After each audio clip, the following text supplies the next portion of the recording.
Failure of reforms in companies. Why do we fail in introducing obviously useful changes? How should reform leaders act to avoid failure? Over more than 18 years activity as a top manager, I implemented changes, reforms, modern management systems in different companies and observed how my colleagues solved these problems. I often witnessed that changes started at a very high speed, skidded or rolled down to the starting point after the start. And summarizing my experience and observations and information on the implementation of reforms in big Western companies, I identify 6 main reasons why reforms are not successful or brought to the end. I divided this video into 2 parts, Reforms 1 and Reforms 2. This is the Reforms 1 video. The first article is the poor communication and lack of information. Top management is well aware of the importance of the vision, strategic goals, operational plans, values, adhering to which the company will move towards its goals. But do middle-level managers, middle management and average employees of the company know about this?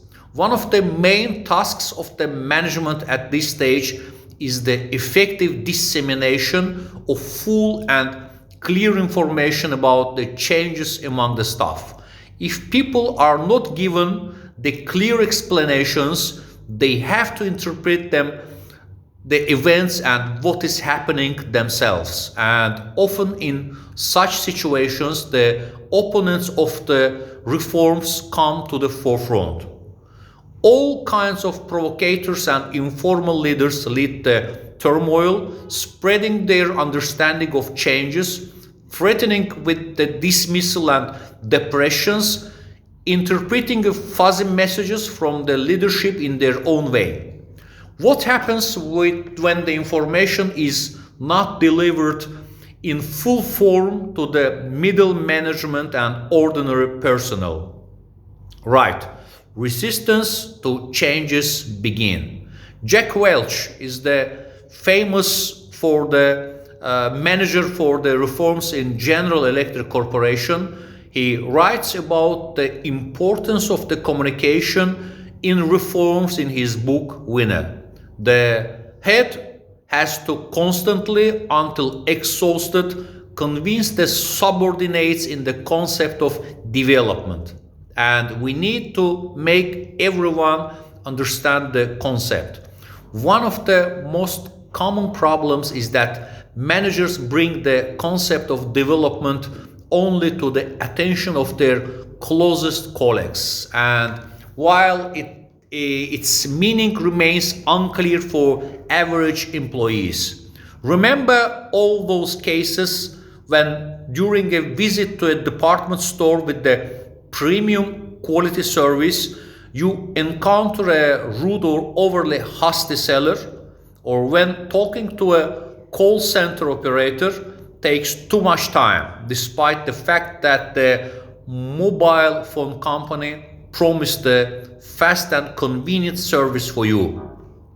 Somehow it turned out that these people were not acquainted with the tasks set by their leaders. Perhaps the reason is that they were told about it not too loudly and not too often, says Jack Welch in his book. What is important to understand and to do with the first article? The introduction of changes is primarily an information war. Supporters of reforms should correctly, accurately, and effectively convey information to people, while not forgetting that those thinking in the style of so everything was normal will conduct their explanatory work. No change can be successful without the informing and communicating with the people, with the middle management and the average staff. All changes and all values will be implemented by those who work with clients and customers. These are average personnel and middle-level management, not the top management that develops plans and strategies. It is necessary that the staff also feels the essence and the importance of the changes. Employees have the right to get the information, the precise and clear information about the planned reforms. The responsibility of the leadership is to convey it in clear and precise way. To communicate the correct information, you must use all possible means of communication. In one of the organizations I created, in one of the holdings that I was the top manager, I created an internal development academy specially for this purpose. Explanatory works were conducted through the organization of seminars, trainings, brainstorming sessions involving middle and linear management of the holding. It is important to involve people in the discussion of real problems. The feeling of engagement is very strong motivator as people understand that their opinions and thoughts are given importance. I believe that it's important not to leave any question or doubt unanswered or clarified by personnel and middle management. What is important not to do? Do not try to look cool using the incomprehensible terms during the communication with the middle and average staff, middle management and average staff. Middle management over the age of 40 cannot most probably understand the words like KPI, lean production, and etc. Communicate with employees in a language they understand easily. Before each meeting with the staff, ask yourself the question, what do I want to do? To stun people with my knowledge or to explain my ideas to them in the very easy and clear way. Second article about what not to do is inability to stand against resistance in the case of expected by ambiguous changes in the company. The staff moves from a familiar and comfortable state to an unaccustomed one. The employees have a feeling of discomfort, and on this basis, resistance to changes grows. It is at this point that people begin to listen to informal leaders and local stars who do not want reforms. Here are some reasons for sabotaging the changes that I witnessed in my practice. Continued process success generating inertia in the company, the absence of an objective for regular changes and improvement in the corporate culture, the unhealthy aura when anyone who is for changes is called a traitor. Arrogance will lead the company to today's success, and only we know how to conduct business further. The fear of losing a job or authority, power as a result of reforms. Fear of punishment for mistakes in the new system. Understanding your own unpreparedness for the new requirements. Fear of losing your job due to the lack of necessary knowledge and skills.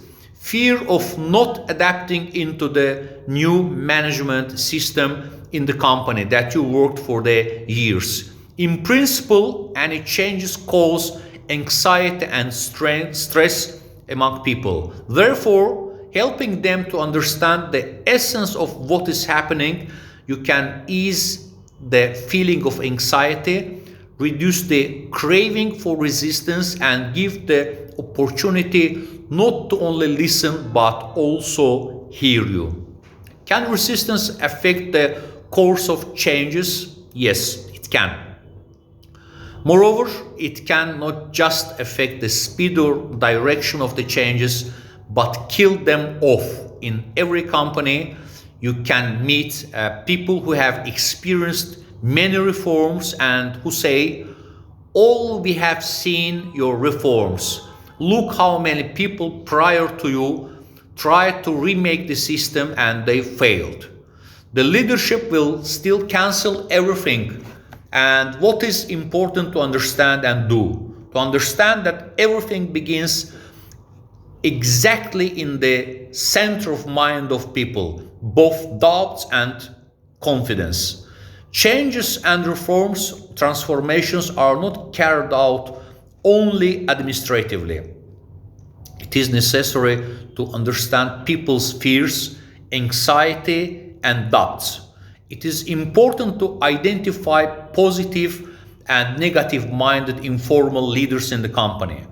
The basic skill required to implement the changes is communication. It is necessary to patiently explain people their position, to strive for understanding their real fears at that moment.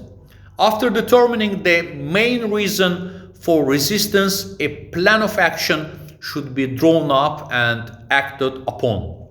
Not enough knowledge to hold the seminars, trainings, personal or group meetings, and consultations with the staff. Do people have any doubts about the appropriateness of the changes? To meet with them, to clarify, to share your experience and your vision and what you plan to do. Are people afraid of the intensity and speed of changes? To give them information about the situation, the real situation in the market, to explain why it's dangerous to delay with the reforms and changes. To ask the staff for guiding questions so that they themselves come to the importance of the reform. Are people afraid of making mistakes? Create an atmosphere of trust. Tell about your mistakes and do not punish anyone for the mistakes done. It is important to understand the hidden thoughts of people that no one will ever voice and give answers to them. This is my first part of the video about the failure of reforms in companies. And second video will be, I think, in next 2 days. Thank you very much for your attention.